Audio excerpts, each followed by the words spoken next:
Quer dizer, quando os homens mudam o meu destino, e isso é contra a justiça divina, cabe a mim, um enviado de Deus, eu, o sofredor, o cara que passou por isso tudo, e agora eu tenho condições, agora eu tenho conhecimento, sou eu que vou fazer a justiça divina aqui na Terra.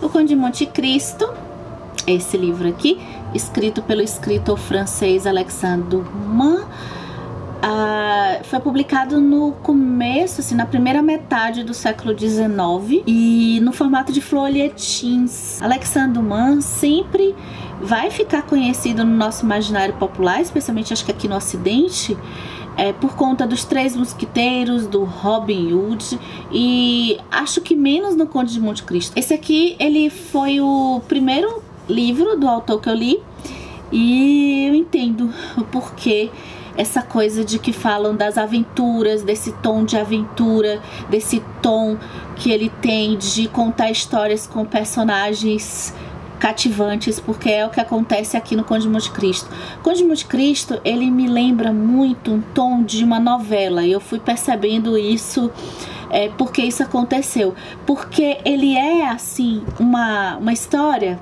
que vai ser inicialmente pautada na vingança. Uma história que já pega a gente, porque é aquele cara vítima inocente que vai ser injustiçado por pessoas e depois vai se voltar para vingar, para fazer a vingança dele. Isso já pega muitos leitores, ainda mais quando esse personagem é um rapaz justo, bom, que é o Edmond Dantès, o nosso protagonista, e que já passa pra gente tantos sentimentos assim de uma certa ingenuidade e de uma certa bondade, que ele é um marujo, assim, ele trabalha nas embarcações e ele tem intenção de casar com uma moça que ele ama muito, que é a Mercedes. Aí um colega dele, com muita inveja, que é o Danglars, vai querer fazer uma vingança e vai encontrar, vamos dizer assim, alguns aliados para essa vingança. O primeiro que eu posso contar aqui é o Fernand, que é um primo da Mercedes, que é apaixonado por ela e vai ter interesse em afastar o Dantès dela para poder casar com ela. Eles vão fazer uma denúncia anônima dizendo que o Dantès está conspirando a favor de Napoleão, o que era proibido na França desse período aqui. E o Dantès, ele vai preso injustamente. Lá na prisão, o Dantès, ele vai conhecer uma abade que eu fiquei sabendo somente porque eu li o Conde de Monte Cristo. Eu não sabia que um abade é tipo um padre na prisão.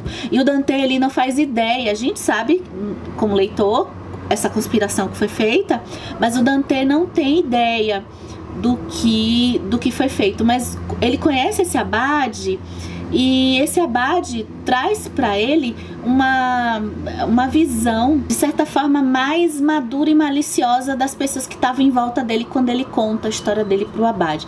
E esse abade, ele esconde assim um segredo, que é uma fortuna que tá numa ilha chamada Ilha de Monte Cristo.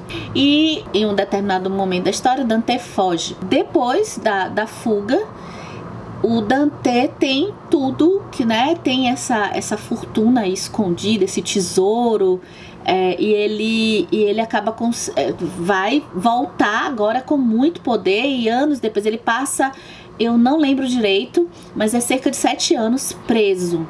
Enfim, e aí a volta, quando o Dantès já tem consciência de tudo que é feito com ele, né, a volta é uma volta para vingança com um plano muito mirabolante e divertido assim ao mesmo tempo, porque o Dantès, ele acaba viajando bastante, entrando em contato com a cultura oriental, a cultura árabe, e ele utiliza muito de disfarces durante a história. Eu não sei se eu posso falar mais do que isso, porque tem coisas muito reveladoras também do plano do Dante.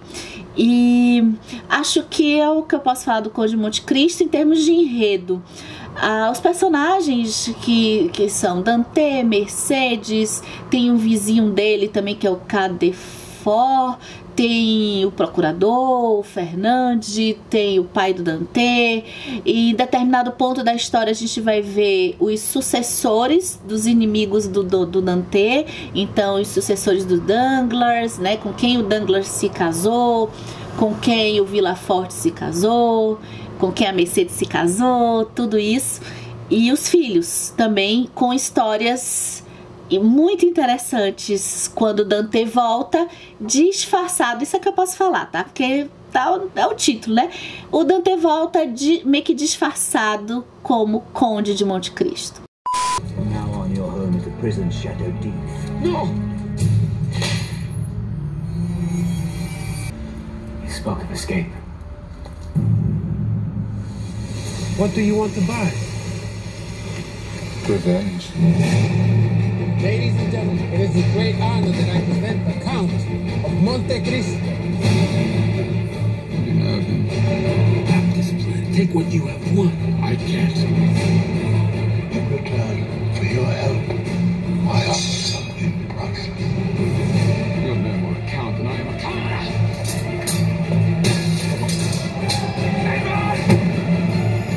Why did you not come to me? Why did you not wait?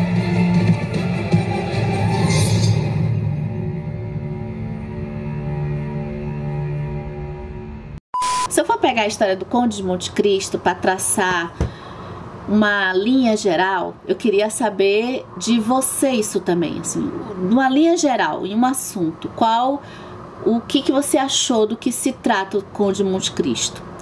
Apesar de ser uma história cheio assim, de histórias dentro da história, uma história que tem muitos assuntos, muitas aventuras, muitas peripécias, carnaval, execuções, sequestros, jantares, lutas, duelos, isso tudo, né?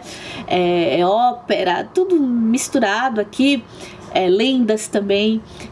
Esse livro, ele, quando chega no final, eu até falei que, no vídeo de leituras que eu faço, no diário de leituras, eu falei assim, esse livro é um livro pautado na vingança, né? Realmente, a história principal dele é pautada na vingança.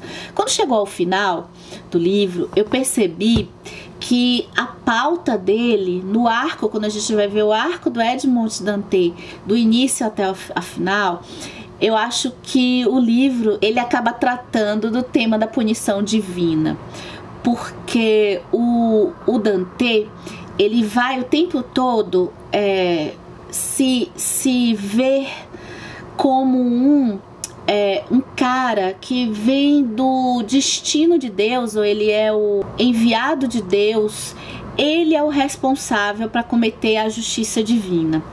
Esse livro, pelo que eu estudei na escola, não estudei letras, mas eu estudei um pouquinho literatura na escola, que todo mundo estuda. E esse livro aqui, ele tá muito do que eu estudei no romantismo. O que é o romantismo? É aquela coisa do eu, sou eu, é Deus, é tudo muito divino, é tudo muito maravilhoso e idealizado, e nisso cheio de aventuras também. Mas assim, tanto essa coisa do amor romântico, quando a gente lembra do romantismo, a gente pensa no amor romântico, naquela mulher idealizada, isso tem aqui no livro também.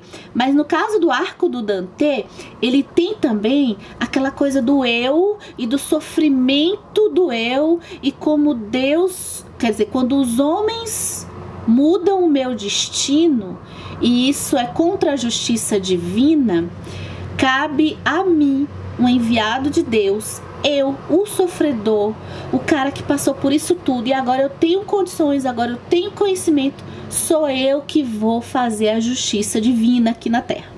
Então, eu acho que no final, o que ficou pra mim foi eu acho que o livro quis propor pra mim essa discussão. No arco dele, ele vai o tempo todo, ele se acha realmente o responsável por punir essas pessoas. E eu particularmente fui vibrando com ele, porque eu acho que essas pessoas mereciam punições, sim. Mas o que acontece também na coisa até um pouco dualista da história quando a gente entra nesse aspecto de se achar com mais poder do que a gente deveria ter, até de julgamento, né? Quem somos nós para julgar os outros? Mas, apesar do que, não tem nem coisa de julgamento, porque esses inimigos do Dante são nitidamente muito cruéis. Mas se eu entro nessa de que eu sou responsável, aquilo pode sair do controle e aquilo também pode não necessariamente ter uma finalização de um jeito aceitável para quem está cometendo aquilo. Então é esse arco que a gente vai acompanhar aqui, o Conde de Monte Cristo.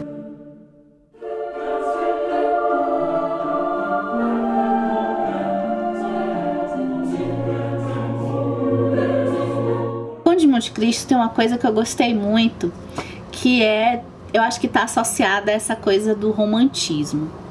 E que lá na escola, quando eu aprendi o romantismo, eu detestei.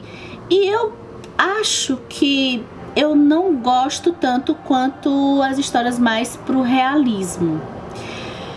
Mas esse do Conde de Monte Cristo, o tom do romantismo dele, né, de todos os personagens ser muito eu, a minha dor, quando eu amo idealizado, quando eu odeio para matar, não tem outra solução, não é conviver, é matar. Quando eu estou sofrendo, o negócio é me matar, porque eu não vou conseguir viver com essa dor.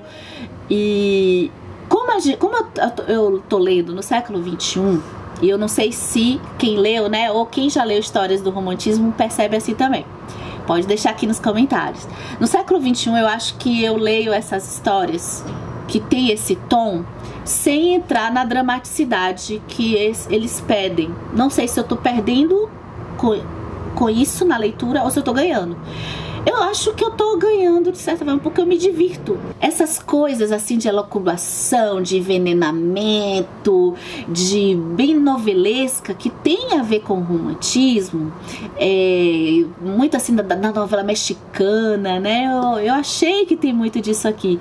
É um tom que dá pra mim, que deu até o tom divertido, que eu gosto de histórias também, que tenham aquele ponto talvez aí mais filosófico, existencial pra gente pensar, e que tenham também isso contados com toques de diversões. O Alexandre Dumas, ele tem diálogos sensacionais, ele tem esses personagens que não são unidimensionais, apesar de estar dentro do estilo do romantismo. Eles acabam tendo uma complexidade assim aceitável na maioria dos casos, especialmente no próprio Edmond de Dante, que é o Conde de Monte Cristo. A Mercedes também aparece aqui. Tem também alguns personagens que ele coloca assim num determinado ponto, ele tira sem muita assim explicação. Agora tem dois personagens que eu não sei se eles estão no secundário ou no terciário, que eu gostei demais, que são os meus preferidos, assim, que são o Senhor de Nortier, que é o pai do Villefort, e a escrava, a Haydée, que também vem aí da cultura oriental. Quando ela aparecia, eu gostava muito. Ela é misteriosa e a vida dela é bem interessante depois da gente descobrir. Gente, e a trama do envenenamento lá na família de Villefort? Essa trama, de todas as tramas das famílias individualmente, tem um mistério de adultério aí também que eu gostei. Essa trama do Villefort acho que a trama que mais eu gostei, assim, depois desse retorno do Conde de Monte Cristo. E uma outra coisa também que eu gostei quando o retorno acontecia do Conde, é esse tom de suspense e como que o Conde trazia no ambiente que ele estava, uma sensação para mim como leitora de uma certa tensão. Ainda que ele não estivesse atuando na cena que eu estava lendo, não sei como é que o Alexandre Dumas faz isso, gente, só com palavras. Ele não estava ele estava naquele ambiente e dá pra gente perceber o que ele tá maquinando nos diálogos, sabe, do que tá acontecendo ali naquela cena. E quando ele tá no mesmo ambiente que a Mercedes, Já com o Conde é também outra coisa que eu acho estupenda. Isso tem na Jane Austen também. Ela faz muito isso no Persuasão. E ele faz que é assim, quando a gente sente a tensão sexual, a tensão deles, mesmo que eles não estejam conversando, porque eles estão no mesmo ambiente. Então o jeito que eles se comportam, um olhar, uma sensação, tudo isso traz, mesmo que eles não estejam conversando. Eu acho impressionante como se faz isso com a escrita. É uma das coisas que eu gosto muito quando eu tô lendo e tô percebendo isso. E acho que fica aqui a dica do Conde de Monte Cristo. Como dica de leitura, vale a pena a gente passar esses meses ou até pouco tempo. Tem gente que lê esse livro rapidinho, mais rápido ainda, né? Mas vale a pena. É uma história bem divertida, uma história que também não é à toa que é um clássico, né?